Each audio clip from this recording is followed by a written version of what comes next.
Tapping దేశ భద్రతకు సంబంధించిన విషయం ఎవరు చేసినా తప్పే అని రిటైర్డ్ పోలీస్ అధికారి బీఆర్ఎస్ నాయకులు ఆర్ఎస్ ప్రవీణ్ కుమార్ అన్నారు.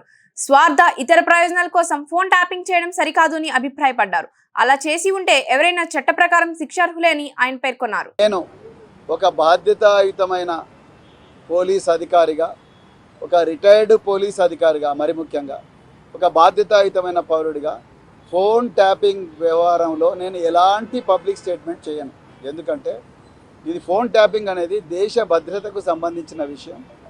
ఒకవేళ ఎవరైనా ఈ ఫోన్ ట్యాపింగ్లో తప్పులు, అంటే ఫోన్ ట్యాపింగ్ అనే టెక్నాలజీని కానీ ఆ ప్రొసీజర్ని కానీ వాడుకొని మరి వాళ్ళ స్వార్థ ప్రయోజనాల కోసం వాడుకొని ఉంటే వాళ్ళు తప్పకుండా చట్టపరంగా శిక్షార్హులే.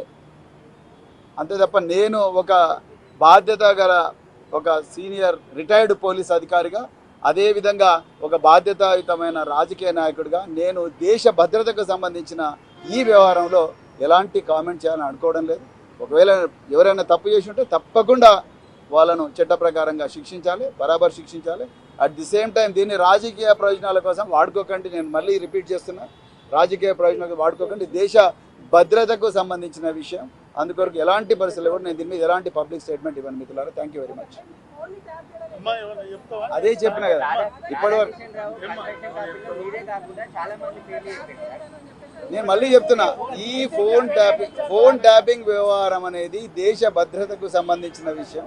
దాని మీద నేను ఎలాంటి పబ్లిక్ స్టేట్మెంట్ చేయను. మళ్ళీ అదే ప్రశ్న అడుగుతున్నాడు బ్రదర్. నేను చెప్పినా కదా, వాళ్ళకి సంబంధించింది. మీరు ఒక రిటైర్డ్ పోలీస్, అంటే పోలీస్ పదవికి రాజీనామా చేసి వచ్చి ప్రజలకు సేవ చేయడానికి వచ్చారు. మీ ఫోన్ కూడా ట్యాపింగ్ చేశారు. అంటే ఇక్కడ ఎట్లా చూడాలంటారు సార్? దేశ భద్రత అంటున్నారు, కానీ ఇక్కడ ప్రజాప్రతినిధులు ఈ విషయం పోలీసు వాళ్ళు ఇన్వెస్టిగేట్ చేస్తున్నారు.